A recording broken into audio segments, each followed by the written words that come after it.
Assalamualaikum warahmatullahi wabarakatuh. Kami dari kelompok 1, mata kuliah Metodologi Penelitian dengan dosen pengampu Ibu Fitria Mardika MPD yang beranggotakan Arinda Rana, Siti Asara, Zahratul Aida, Nurfa Aidah, dan Teguh Kurniawan. Materi yang akan kita bahas pada video kali ini mengenai kaidah-kaidah dasar ilmu pengetahuan dan penelitian. Baiklah, sekarang kita masuk kepada poin A, yaitu kaidah dasar ilmu pengetahuan. Yang pertama, hakikat pengetahuan. Pengetahuan sendiri merupakan jawaban terhadap rasa keingintahuan manusia tentang kejadian atau gejala yang terjadi di alam semesta ini, baik dalam bentuk fakta atau abstraksi dari kejadian atau gejala, maupun konsep atau kumpulan dari fakta, ataupun prinsip atau rangkaian dari konsep. Pengetahuan itu sendiri pada hakikatnya meliputi semua yang diketahui oleh seseorang tentang objek tertentu. Masalah pengetahuan bukan hanya sekedar mengetahui, melainkan harus mengetahui yang benar. Banyak dari pengetahuan itu kita peroleh dari orang lain. Pada dasarnya, ada dua cara yang dipergunakan manusia untuk mendapatkan pengetahuan. Yang pertama adalah dengan mendasarkan diri pada rasio, dan yang kedua mendasarkan diri pada pengalaman. Masalah pengetahuan ini berkisar pada tiga hal. Yang pertama yaitu, apa itu pengetahuan? Yang kedua, bagaimana mengetahui?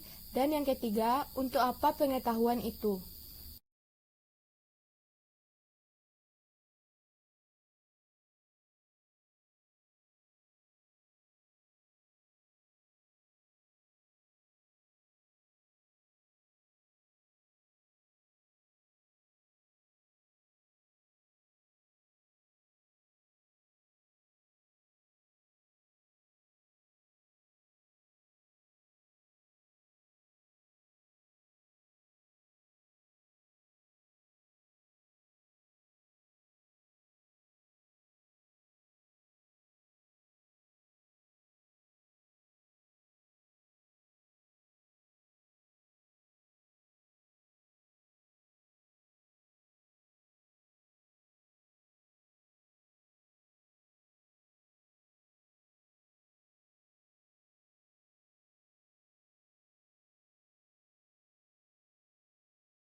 Assalamualaikum warahmatullahi wabarakatuh.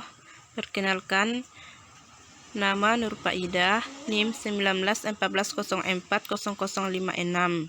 Baiklah, selanjutnya ciri-ciri ilmu pengetahuan. Yang pertama ada objektif, di mana ilmu harus memiliki objek kajian yang terdiri dari satu golongan masalah yang sama sifat hakikatnya, tampak dari luar maupun bentuknya dari dalam. Yang kedua yaitu metodis, yaitu upaya-upaya yang dilakukan untuk meminimalisasi kemungkinan terjadinya penyimpangan di dalam mencari kebenaran. Yang ketiga sistematis. Dalam perjalanannya mencoba mengetahui dan menjelaskan suatu objek, ilmu harus terurai dan terumuskan dalam hubungan yang teratur dan logis, sehingga membentuk suatu sistem yang berarti secara utuh, menyeluruh, terpadu, dan mampu menjelaskan rangkaian sebab akibat menyangkut objeknya. Kemudian ada universal, di mana kebenaran yang hendak dicapai ialah kebenaran universal yang sifat umum atau tidak bersifat tertentu. Selanjutnya, kebenaran ilmiah. Kebenaran ilmiah yang dimaksud ialah suatu pengetahuan yang jelas dan pasti kebenarannya menurut norma-norma keilmuan. Kebenaran ilmiah cenderung bersifat objektif Di dalamnya terkandung sejumlah pengetahuan menurut sudut pandang yang berbeda-beda, tetapi saling bersesuaian. Kebenaran ilmiah muncul dari hasil penelitian ilmiah, artinya suatu kebenaran tidak mungkin muncul tanpa adanya tahapan-tahapan yang harus dilalui untuk memperoleh pengetahuan ilmiah. Kemudian teori kebenaran. Teori kebenaran menurut Michael Williams yaitu yang pertama kebenaran koherensi, yaitu menurut teori ini suatu pernyataan dianggap benar kalau pernyataan tersebut koheren atau konsisten dengan pernyataan-pernyataan sebelumnya yang dianggap benar. Kemudian kebenaran korespondensi. Menurut teori ini, suatu pernyataan ialah benar jika materi pengetahuan yang dikandung pernyataan itu berkorespondensi atau berhubungan dengan objek yang dituju oleh pernyataan tersebut. Yang ketiga ada kebenaran pragmatis, yaitu menurut teori ini suatu kebenaran suatu pernyataan diukur dengan menggunakan kriteria fungsional. Suatu pernyataan benar jika pernyataan tersebut memiliki fungsi atau kegunaan dalam kehidupan praktis. Yang keempat ada kebenaran performatif. Menurut teori ini, suatu pernyataan kebenaran bukanlah kualitas sifat sesuatu, tetapi sebuah tindakan performatif. Yang kelima ada kebenaran proposisi.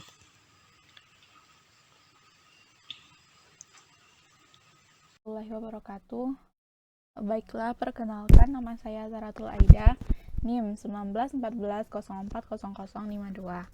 Baiklah, di sini saya akan melanjutkan materi dari pemateri sebelumnya, yaitu tentang metode ilmiah.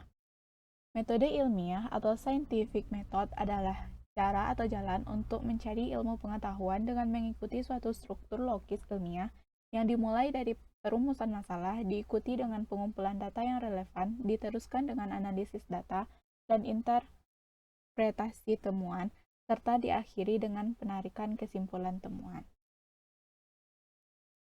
Selanjutnya, antara metode ilmiah dan metode non-ilmiah ada beberapa perbedaan. Perbedaan yang pertama, pada metode ilmiah, permasalahan harus dirumuskan secara jelas, spesifik, dan nampak variabel-variabel yang akan diteliti. Sedangkan pada metode non-ilmiah, permasalahan sering tidak jelas tetapi bersifat umum.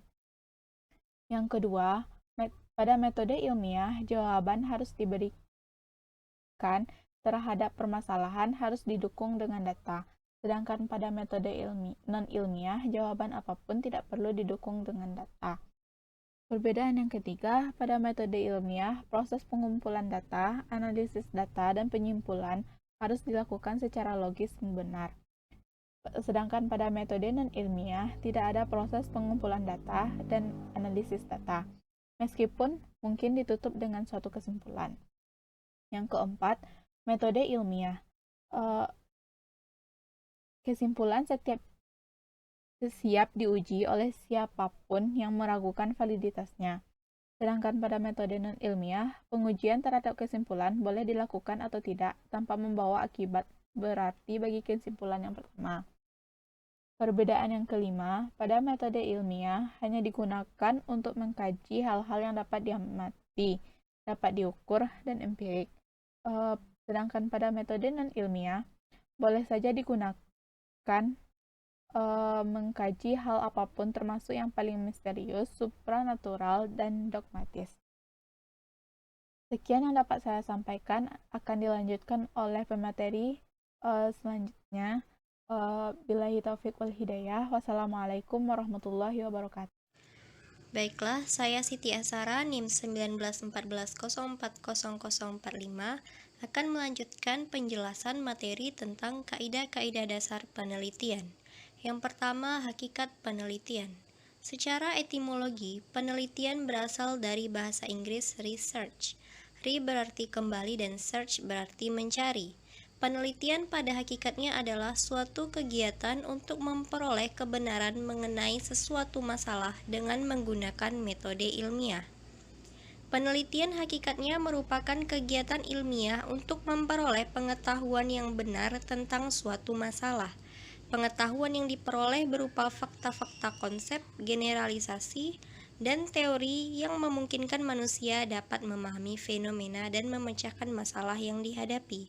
Penelitian merupakan suatu usaha sistematis dan terorganisasi untuk menyelidiki masalah tertentu yang memerlukan jawaban. Selanjutnya, menurut beberapa ahli mengenai istilah penelitian, mengemukakan pendapatnya seperti yang pertama David H. Penny.